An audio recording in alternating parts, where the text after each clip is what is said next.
दोस्तों, मैं हिम्मत सेठ एक बार फिर आपके सामने उपस्थित हूँ एक नए विषय को लेकर। दोस्तों, आज हम बात करेंगे हमारे प्रधानमंत्री नरेंद्र मोदी की सरकार को 11 साल हो गए।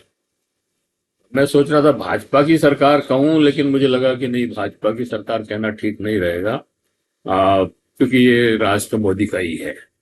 तो मोदी सरकार के 11 साल हो गए और हमारी इस 11 साल पूरे होने पर शुभकामनाएं। और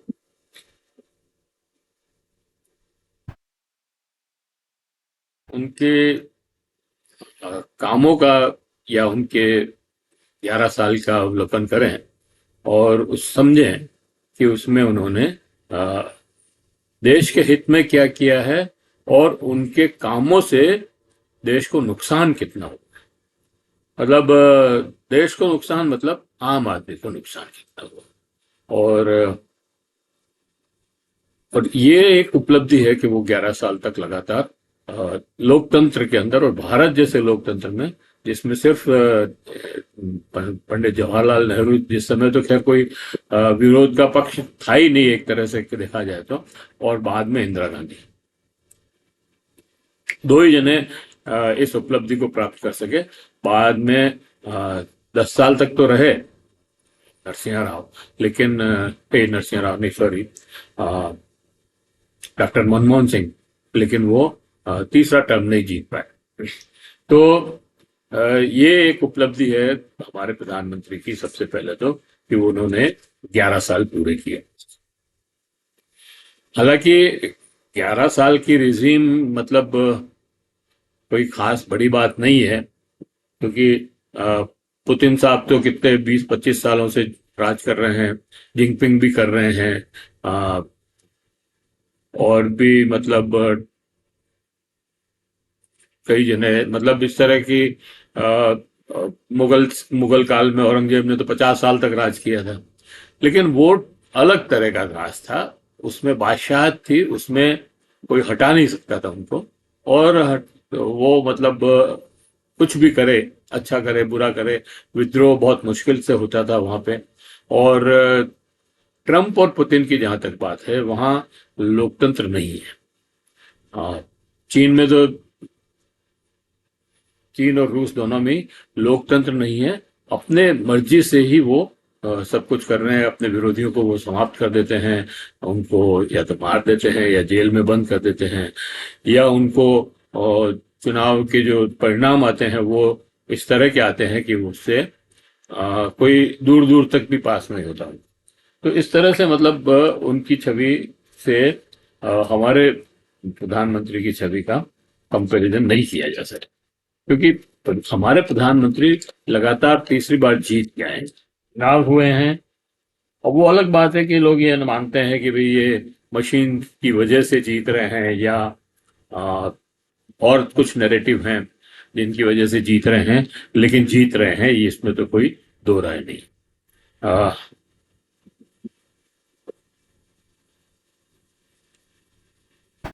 तो ये जो जीत के आ रहे हैं, ये तो एक उपलब्धि है ही। लोकतंत्र में जीत ही सबसे बड़ी उपलब्धि होती है, और ये तीसरी बार कुर्सी पर बैठे हैं। तो ये वो अलग बात है कि नरेंद्र मोदी ने कभी भी नैतिक अनैतिक चीजों का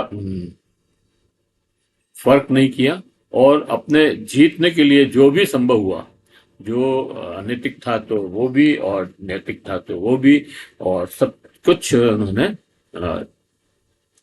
काम में लिया और वो जीतते रहे। 2014 के चुनाव में अ, तो अब मैं मतलब उनके इस पूरे 10 साल का अवलोकन करूं 2014 के चुनाव से, उसके पहले मैं चाहता हूं कि अगर आपने मेरे हमारे इस YouTube चैनल महावीर समता संदेश को सब्सक्राइब न किया है तो सब्सक्राइब कर लें, बेल आइकन दबाना न भूलें। और अगर आपको वीडियो अच्छे लग रहे हैं तो लाइक करें, फॉरवर्ड करें, अपने मित्रों को भेजें, और लोगों को भी भेजें, अपने परिजनों को भेजें, और कमेंट बॉक्स में जाएं कमेंट करें और सुझाव दें।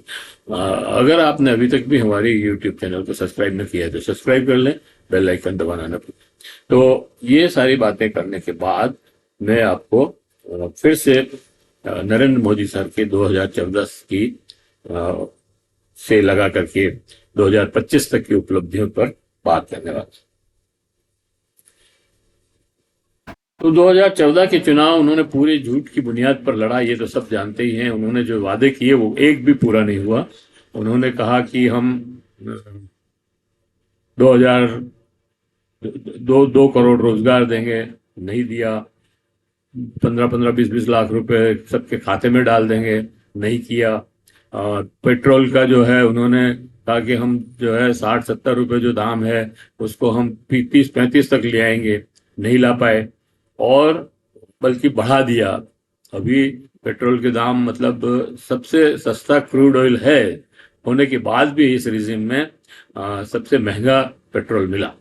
तो ये सब झूठे वादे थे और इन झूठे वादों के सहारे वो अ, किसानों को कहा हम आपको जो है एमएसपी दे देंगे और वो एमएसपी जिसको नरेंद्र मोदी जब गुजरात के मुख्यमंत्री थे तो उन्होंने चिट्ठी लिखी थी मनमोहन सिंह को कि ये हकदार हैं C2+ के +50% एमएसपी के, तो आप इनको दीजिए, लेकिन नहीं दी। और ये खुद फिर नहीं दे पाए। मतलब सबसे बड़ी बात यह है कि जो इन्होंने वादे किए और जो इन्होंने बोला और जो उस समय की वीडियो हैं वो आज भी वायरल हो रहे हैं और बहुत ही खौफ पैदा करते हैं कि ये क्या क्या बोल के आए थे और क्या कर रहे हैं। तो इसी तरह मतलब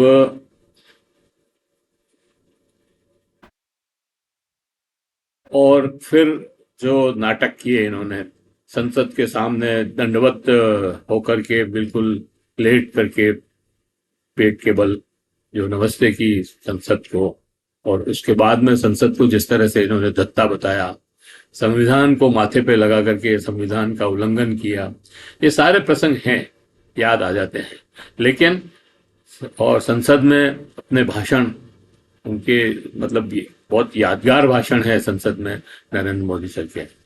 ये यादगार मतलब दो तरह से हैं, एक तो बहुत अच्छे बोले हों और एक उन्होंने लोगों की खिल्ली उड़ाई हो। तो एक उनकी जो उन्होंने मतलब संसद में अपने सहयोगियों, संसद के सदस्यों की जिस तरह से और महिलाओं की जिस तरह से खिल्ली उड़ाई, सांसदों को ताड़का और शूर्पणखा की संज्ञा से संबोधित किया, 50 करोड़ की गर्लफ्रेंड की बात कही।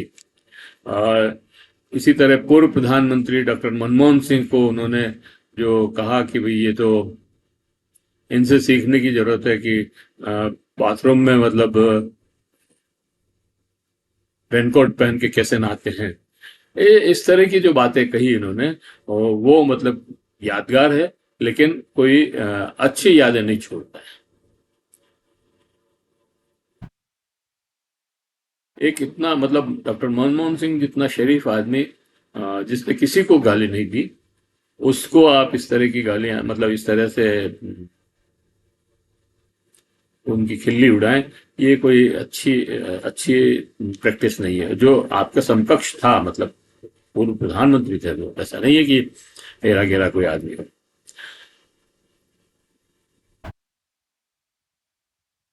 नोटबंदी, अच्छा, फिर आपने नोटबंदी की 2016 में। तो 2016 में जब आपने नोटबंदी की तो नोटबंदी का भी मतलब कोई बहुत अच्छा परिणाम नहीं आया।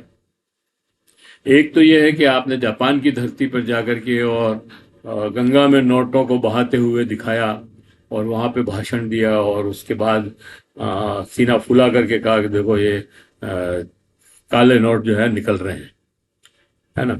और उसके बाद आपने उनका मतलब इस तरह से उपहास उड़ाया सबका।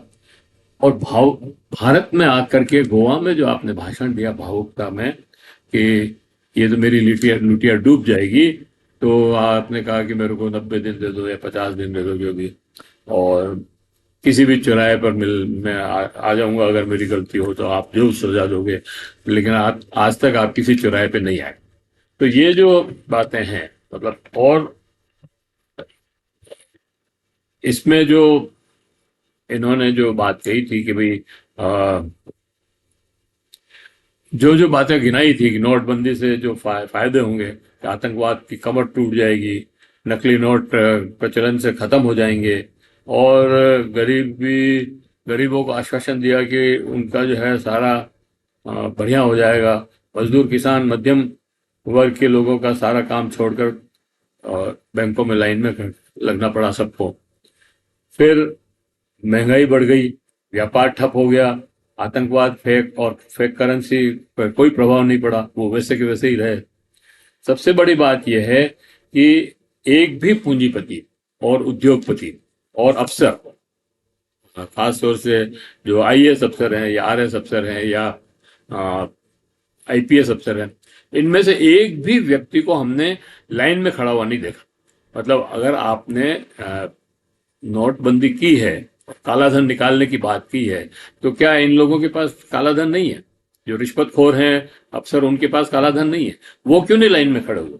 मतलब सबसे बड़ी बात यह है कि आपने उनके सारे के इस प्रोग्राम से सारे काले धन को सफेद कर दिया। अगर एक कुछ अफसर भी खड़े होते लाइन में, एक दो नेता जरूर दिखाने के लिए खड़े हुए, राहुल गांधी और नरेंद्र मोदी की मां को भी खड़ा किया, उनको उससे कवरेज लेना था इसलिए, लेकिन एक बार ही खड़ी हुई, उसके बाद कभी नहीं हुई। मतलब, और राहुल गांधी भी एक बार ही पैसे लेने आए, दोनों ने ही नाटक किया। तो मैं ये नहीं कह रहा कि खाली नरेंद्र मोदी नाटक, दोनों ने ही नाटक किया, और बाकी इन्होंने अपने पैसे पता नहीं कैसे बदले, ये वही जानते हैं। और उस समय मतलब इतना इतना करप्शन बढ़ा, बैंकों ने खूब लूटा, बैंकों के बाद इनकम टैक्स वालों ने खूब छापे मार करके लूटा, कि छापे मारेंगे हम, इतना पैसा कहाँ से लाए, ये वो, फिर वो लूटा। बैंकों ने मतलब बंडल, आप तो ध्यान ही है कि ब्रीफ केस में रुपए ले जा करके दिल्ली में थर्ड फ्लोर पे ले जा करके दे रहे थे। पकड़े गए वो एक अलग बात है, लेकिन दे तो रहे थे। तो ये सारा खेल जो है उस समय हुआ, लेकिन आप चुप रहे, आपने उसके ऊपर कोई अ, तवज्जो नहीं दी।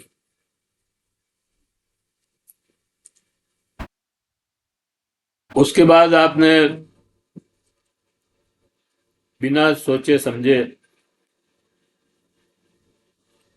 ना, उसके बाद पुलवामा हुआ, पुलवामा के अटैक से का आपने बदला लिया बालाकोट में, ठीक है, लेकिन बालाकोट में आपके जहाज गिर गए, और खैर वो भी कोई बात नहीं है। लेकिन बालाकोट से आपने सीधा झुंझुनू पकड़ा, और वहां पर आपने सेना के नाम पे वोट मांगे, कि पहला वोट जो है, फर्स्ट वोटर जो है वोट करेंगे, वो सेना के नाम पे मिल सकता है क्या? या ये बालाकोट के शहीदों, ये पुलवामा के शहीदों के नाम पे मिल सकता है क्या? ये जो काम किया, मतलब ये कोई लोकतांत्रिक या अच्छा काम, मतलब मिलिट्री का पॉलिटिकल वेपन की तरह यूज करना, सबसे, मतलब लोकतंत्र में सबसे गंदी बात।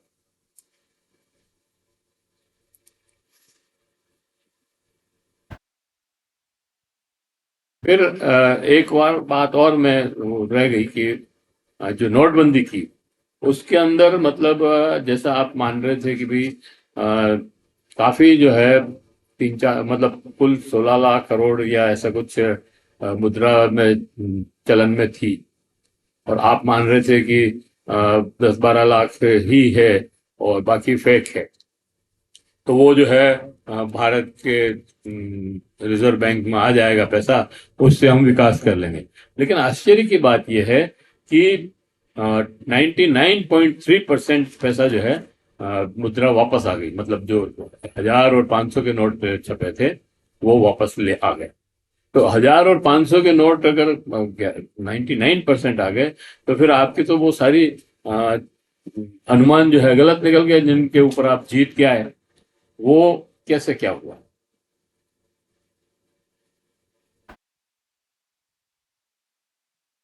तो ये जो बातें हैं मतलब इसमें फिर आपने जीएसटी लगा दिया। जीएसटी में बिना किसी विचार के, बिना किसी सोच के, बिना किसी कंसल्टेशन के जल्दी जल्दी में आपने ऐसे लगाया रात में, आधी रात को। और समझे कि आपको आर्थिक आजादी मिल रही है ये जीडी मतलब जीएसटी लगाने से। लेकिन वो इतना घातक सिद्ध हुआ वो कि उसमें जीडीपी गिर गया, उससे धंधे बंद हो गए लोगों के। और खास तौर से मध्यम वर्ग का जो व्यापार था, छोटे लघु और छोटे उद्योगों का, और मझोले व्यापारियों का, वो सब नष्ट हो गया। उससे आप जीडीपी भी गिरा और लोग जो है परेशान भी बहुत हुए। और भली से आपको आज जीएसटी में खूब ज्यादा पैसा मिल रहा है, लेकिन जीएसटी कितना महंगा कर दिया आपने। मतलब हर चीज पे आप 12% टैक्स ले रहे हो, और नमक से लगा करके कफन तक सब पे टैक्स ले रहे हो। ये एक मतलब अंग्रेजों के जमाने में जब नमक पे टैक्स लगाया था तो महात्मा गांधी ने आंदोलन किया था और उस नमक वाले टैक्स को हटवाया। और आप जो है वो नमक पे टैक्स लगा करके पैसा कमा रहे हो।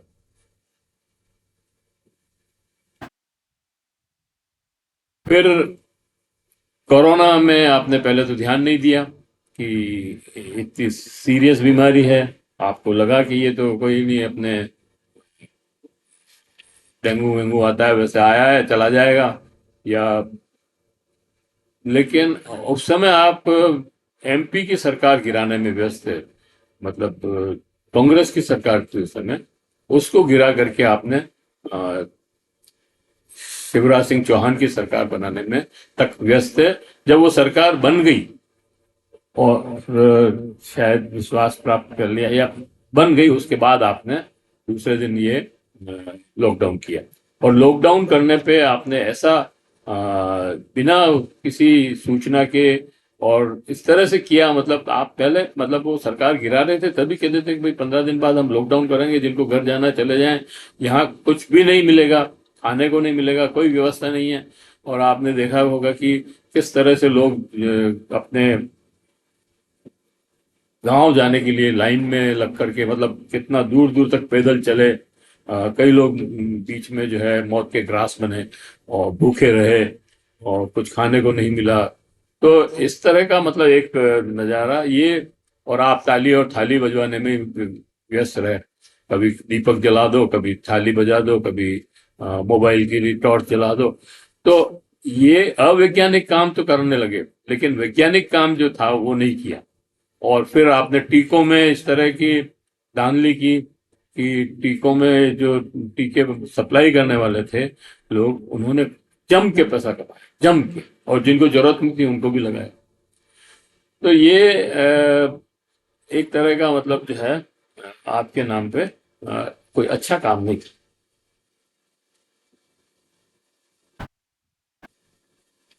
इसमें भी गरीब लोग मारे गए।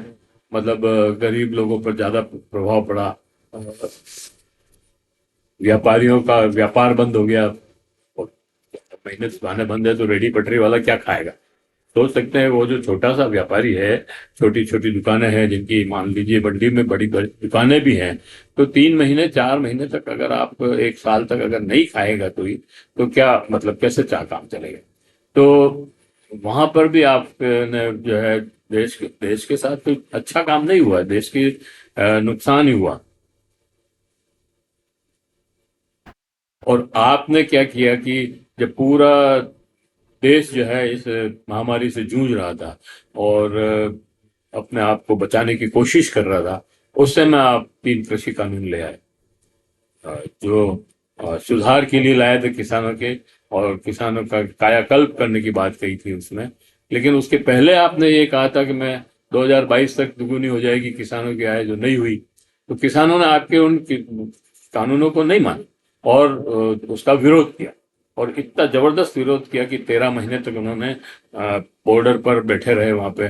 और उनकी जो है उस बॉर्डर पे ही मतलब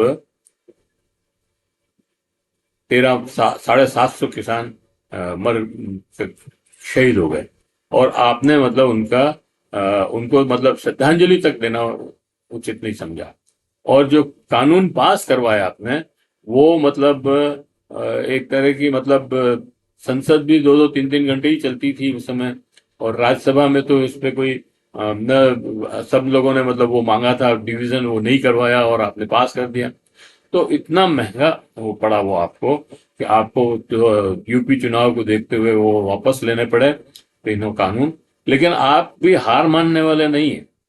आपने ये मतलब जो पूंजीपतियों की मदद करने का जो बीड़ा उठाया है आपने, वो आप अभी तक भी नहीं छोड़े हैं। 13 महीने तक आंदोलन किया, फिर ये 13 महीने तक डिडवाल, ये जो पंजाब के किसानों ने आंदोलन किया वो हरियाणा बॉर्डर पे एमएसपी के लिए, दोनों के बाद भी आपने जो कृषि विपणन नीति आप लेके आए, वो तीनों कानून उसमें हैं जो आपने रद्द किए, हटाए, वो उनको वापस बैकडोर से ला करके विपणन नीति में लागू करने की कोशिश कर रहे हैं आप। तो आप मतलब हर तरह से किसानों की बर्बादी हो जाए, सरकार जो है पूंजीपतियों को ही लाभ देने के लिए काम करेगी, ये आपने तय कर रखा है।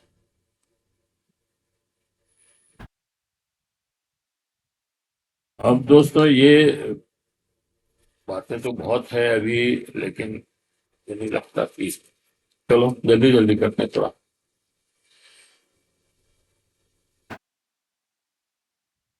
और जिस तरह से मतलब वहां पर कीलें ठोकी और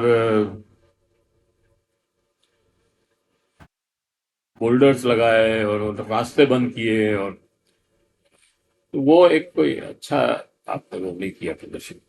और इसी तरह से आपने मजदूरों के भी कानून बदलने की कोशिश की। चार चार कोड 44 उनके जो कानून थे उनको 4 कोड में बदल दिया आपने। और जो मतलब कानून मतलब देश आजाद होने के पहले 1926 में बने, भारत मतलब इंग्लैंड सरकार ने बनाए, जब हम गुलाम थे तब उन्होंने हमारे अ, गरीबों के मतलब मजदूरों के हित में जो कानून बनाए, उनको भी आपने उलट दिया और आपने पूंजीपतियों के पक्ष में ले लिया इन सबको।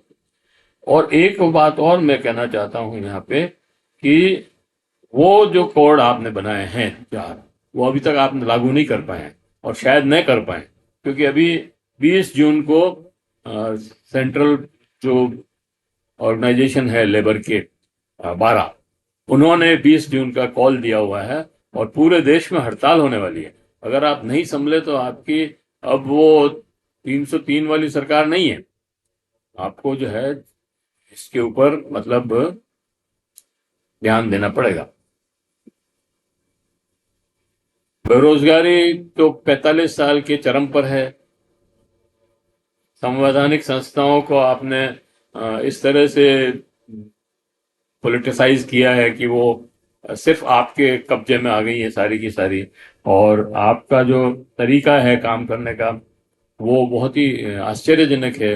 मतलब आप बिना विपक्ष के लोकतंत्र चलाना चाहते हैं, ये संभव नहीं है अब। सीबीआई, ईडी, आईटी, मतलब ये सारे पे इस तरह से आपने कब्जा किया है, और इनको जिस तरह से आप निर्देश देते हैं कि आप उन पे हमला करो या मतलब छापा डालो, वो मतलब चुनाव के दिनों में आप विपक्ष के नेताओं पर छापा डाल रहे हैं। आप विपक्ष के नेताओं के बैंकों पे को सीज कर रहे हैं, बैंकों के मतलब विपक्षी पार्टियों के।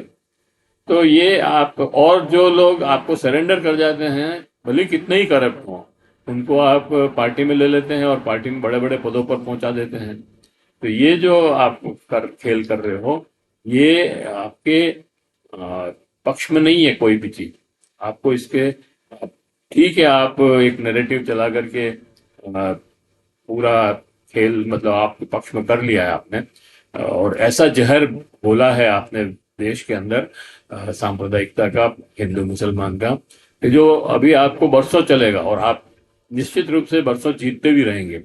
कोई इसमें अतिशयोक्ति नहीं है। हो सकता है आप और अगला चुनाव भी जीत जाए और उसका अगला भी जीत जाए, और अगर आप जिंदा रहे तो जब तक जिएंगे तब तक प्रधानमंत्री बने रहेंगे। लेकिन इस देश को इतना तबाह कर जाएंगे कि 100 साल तक फिर से नहीं उठ पाएगा ये। अभी ही इतना तबाह हो गया है कि अभी मतलब आपका सरकार अगर चली जाए तब भी 20 साल तो कम से कम लगेंगे कि जिससे ये जहर कम हो। निकलेगा तो नहीं पूरा, लेकिन कम हो, इसमें भी 20 साल लगेंगे। तो आप ऐसा एक परमानेंट जहर इस देश में भरने की कोशिश कर रहे हैं जो हिटलर ने भरा था यहूदियों को और ईसाइयों के बीच में, यहूदियों को मारने का। जैसे उन्होंने 60 लाख लोगों को चैम्बरों में डाल करके यहूदियों को भट्टी में जला दिया। उस तरह का खेल आप यहाँ पे भारत में कर रहे हैं। ये कोई अच्छा काम आप नहीं कर रहे। बहुत आगे सारी बातें की जाए तो बहुत लंबा है। मैं सोचता हूँ कि आधा आज करें, आधा कल करेंगे, या फिर दूसरे वीडियो में करें, क्योंकि ये अभी 370 भी नहीं आया है अभी, और बहुत सारी चीजें बाकी है। 25 मिनट का तो हो ही गया। तो ठीक है, चलो आज हम यहीं पे समाप्त करते हैं कि आप जो नैरेटिव बना रहे हैं और जिस तरह से आपने हिंदू मुसलमान किया है, कब्रिस्तान और हिंद मंदिर और कब्रिस्तान किया है, दिवाली और ईद की है, और जिस तरह से अब आप न्यायपालिका में भी ऐसे लोगों को प्रोत्साहित कर रहे हैं, जैसे सूर्यकांत, वो जो इलाहाबाद के जज साहब जो हैं, उनको आप बचाने की कोशिश कर रहे हैं। मतलब जिस आदमी ने इतना गंदा बोला है और एक साफ साफ उसने दो पार्ट करने की कोशिश की है, मुल्ले और मतलब पता नहीं क्या क्या बोला है। और इसी तरह से वो संसद में विधुड़ी, रमेश विधुड़ी ने जो बोला, आपने उसको बिल्कुल छोड़ दिया। कटवे और पता नहीं क्या क्या बोला उसने, संसद में बोला, और कोई एक्शन नहीं है। तो उसको फिर आपने चुनाव में टिकट खड़ा दिया विधानसभा में, और अगर वो जीत जाता तो शायद वो आपका मुख्यमंत्री का उम्मीदवार बेटा। तो ये जो काम हो रहे हैं ये याद किए जाएंगे निश्चित रूप से। आप भले इनको ढकने की कोशिश करेंगे तब भी इतिहास लिखा जाएगा, और इतिहास में आपके नाम से ये याद किए जाएंगे। और याद किया जाएगा कि नरेंद्र मोदी सरकार ने इस देश को जितना पलीता लगाया, जितना नीचे गिराया, जितना नुकसान किया, आपस में बांटा, लोगों को झगड़े करवाए, उतना किसी ने नहीं किया इस आजादी के 75 साल। तो ये वीडियो हम यही समाप्त करते हैं। इसका एक पार्ट और बनाएंगे इसके आगे वाला, तो वो फिर बनाएंगे थोड़े, आज बनाए कल बनाए कभी भी बना सकते हैं। तो अभी क्योंकि ये पूरा नहीं हुआ और पूरा हो नहीं सकता एक वीडियो में, ये तो मैं तो थोड़ा थोड़ा ही बोल रहा हूँ, नहीं तो 3-4 वीडियो चाहिए इसमें। खैर, फिर मिलते हैं किसी और साथ। अगर आपने अभी तक भी हमारे YouTube चैनल को सब्सक्राइब न किया है तो सब्सक्राइब कर लें, बेल आइकन दबाना न भूलें। और अगर आपको वीडियो अच्छे लग रहे हैं और आपको लगता है कि हम हकीकत बता रहे हैं तो इसको फॉरवर्ड करें, लाइक करें और लोगों तक भेजें। और कमेंट बॉक्स में जाएं, कमेंट लिखें, सुझाव दें। आपके कमेंट और सुझाव हमें और बेहतर करने की ओर अग्रसर करेंगे। आपके सहयोग से ही हम इस मुहिम को आगे चला पाएंगे, ये आप अपने ख्याल में रखिए। जय हिंद, जय भारत। तो मिलते हैं किसी और वीडियो के